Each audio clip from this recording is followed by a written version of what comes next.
आपने देखा होगा कि जब भी हम किसी से बात करते हैं, जब भी कोई सवाल उठाया जाता है, तो नेता सबसे पहले मीडिया को ही दोष दे देते हैं। थोड़ी देर पहले राहुल गांधी मीडिया को दोष दे रहे थे। अक्सर वो अपने भाषणों में मीडिया को दोष देते रहते हैं। और भी बहुत सारे ऐसे नेता हैं जो हर बात के लिए मीडिया को दोष देते हैं, और मीडिया पर अक्सर ये आरोप लगता है कि आप इस पार्टी से मिले हुए हैं, आप उस खेमे से मिले हुए हैं। आज वर्ल्ड प्रेस फ्रीडम डे है, और इस मौके पर हम आपको आज ये बताना चाहते हैं कि दुनिया में प्रेस और मीडिया की आजादी अमेरिका के मशहूर उद्योगपति जॉर्ज सोरोस के पास गिरवी क्यों रखी है। आपने कभी सोचा भी नहीं होगा।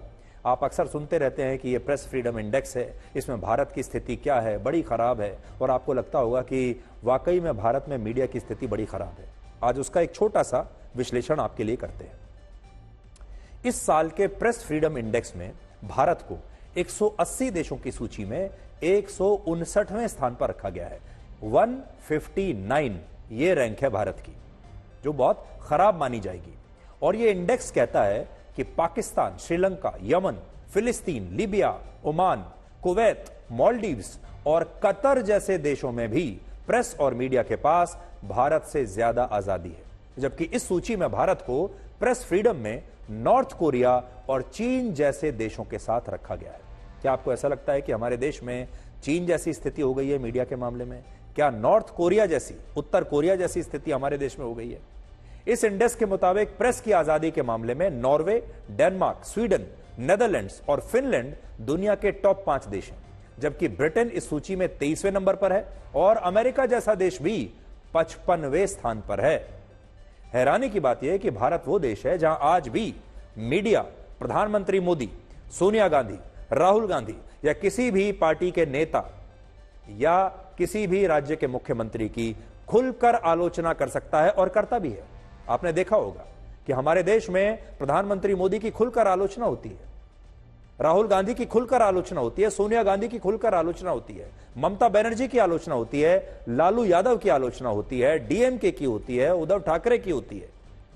कोई ऐसा नेता नहीं हमारे देश में, चाहे वो सरकार में हो या सरकार के बाहर हो, चाहे वो राज्य का मुख्यमंत्री हो या खुद प्रधानमंत्री भी हो, सबकी आलोचना आपने सोशल मीडिया पर भी देखी होगी और मेन स्ट्रीम मीडिया में भी देखी होगी। फिर भी इस नई सूची में हम पाकिस्तान से भी नीचे हैं, जहां मीडिया पर पूरी सेंसरशिप है और जहां मीडिया चुनाव के से पहले पूर्व प्रधानमंत्री इमरान खान का नाम तक नहीं ले सकता था। मीडिया पर यह पाबंदी थी कि आप इमरान खान का नाम नहीं लेंगे, इमरान खान के भाषणों को नहीं दिखाएंगे, कैंपेन को नहीं दिखाएंगे, उनका वीडियो, उनकी तस्वीर नहीं चलनी चाहिए। और ऐसे में चुनाव हुआ। लेकिन फिर भी यह प्रेस फ्रीडम इंडेक्स कहता है कि भारत से ज्यादा मीडिया को आजादी पाकिस्तान में मिली हुई है। और आपको पता है कि यह इंडेक्स ऐसा दावा क्यों करता है? कभी आपने सोचा है? यह ऐसा दावा इसलिए करता है क्योंकि प्रेस और मीडिया की आजादी असल में जॉर्ज सोरोस नाम के एक बहुत बड़े उद्योगपति के पास गिरवी रखी है।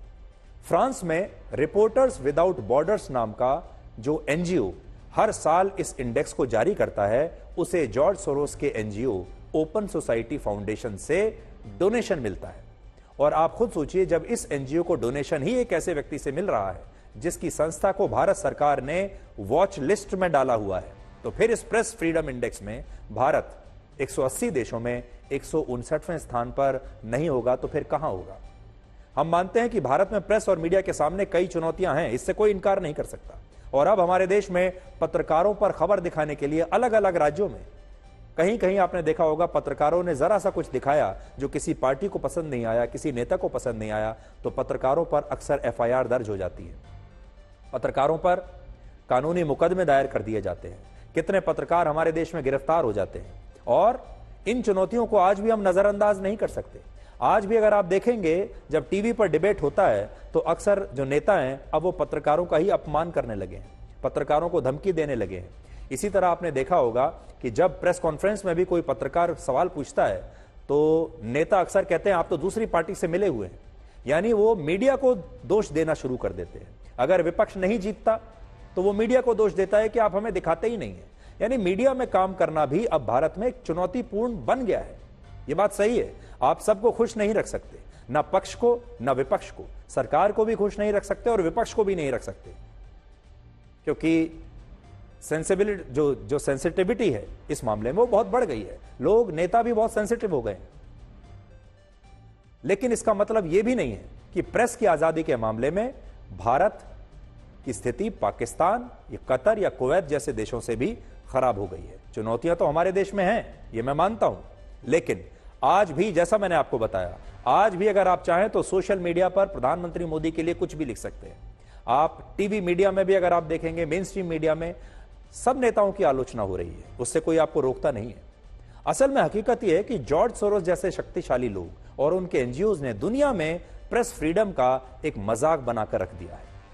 उदाहरण के लिए वर्ल्ड प्रेस फ्रीडम इंडेक्स के मुताबिक पूरी दुनिया में सबसे ज्यादा प्रेस और मीडिया को आजादी यूरोप के देशों में मिली हुई है। यह खुद ये कहती है लिस्ट। लेकिन यूरोप के एक और गैर सरकारी संगठन सिविल लिबर्टीज फॉर यूरोप की वार्षिक रिपोर्ट यह कहती है कि यूरोपीय यूनियन के देशों में प्रेस की आजादी लगातार कम हो रही है और वहां के लगभग सभी मीडिया संस्थानों पर कुछ मुट्ठी भर लोगों का कंट्रोल है और इन यूरोपीय देशों की सरकारें भी अब पत्रकारों को काम नहीं करने देती, उनकी जासूसी करवाती हैं, उन पर हमले करवाते हैं और यूरोप में प्रेस की आजादी खतरे में है। लेकिन आपको पता है कि इन दोनों ही रिपोर्ट्स में सबसे बड़ा मजाक क्या है? तो सबसे बड़ा मजाक यह है कि पश्चिमी देशों को प्रेस की आजादी का चैंपियन बताने वाला यह प्रेस फ्रीडम इंडेक्स और पश्चिमी देशों में प्रेस की आजादी को खतरे में बताने वाली सिविल लिबर्टीज ग्रुप दोनों ही एक ही आदमी से जुड़े हुए हैं और उसका नाम है जॉर्ज सोरोस। और जॉर्ज सोरोस का एनजीओ ही इन्हें रिमोट कंट्रोल से ऑपरेट करता है, जिसमें एक तरफ प्रेस फ्रीडम इंडेक्स में पश्चिमी देशों की तारीफ होती है और भारत जैसे देशों की आलोचना होती है, और दूसरे में इन्हीं देशों में, पश्चिमी देशों में ही प्रेस की आजादी को खतरे में भी बताया जाता है। यानी एक ही साथ जॉर्ज सोरोस दोनों तरह के खेल खेल रहे हैं। बड़ी बात यह है कि जब जॉर्ज सोरोस जैसे बड़े शक्तिशाली लोग, पैसे वाले लोग ये मजाक करते हैं, तब हमारे देश में इनके वर्ल्ड प्रेस फ्रीडम इंडेक्स को एक बड़ी हेडलाइन बनाया जाता है और भारत में प्रेस की आजादी को खतरे में बताकर लोकतंत्र को खतरे में बता दिया जाता है। और आज भी हमारे देश में यही हो रहा है, जबकि इस इंडेक्स को पश्चिमी देश खुद गंभीरता से नहीं लेते। आज यहां बात सिर्फ प्रेस फ्रीडम इंडेक्स की नहीं है, बात इस बात की भी है कि पश्चिमी देश, बड़े बड़े लोग, जो ये संस्थाएं हैं पश्चिमी देशों की या इस तरह की जो एनजीओज हैं, वो बड़े बड़े लोकतांत्रिक देशों के ढांचों को मजबूत होते हुए देखना नहीं चाहती। वो उनके चुनावों में दखल अंदाजी करना चाहते हैं, वो उनके मीडिया में दखल अंदाजी करना चाहते हैं।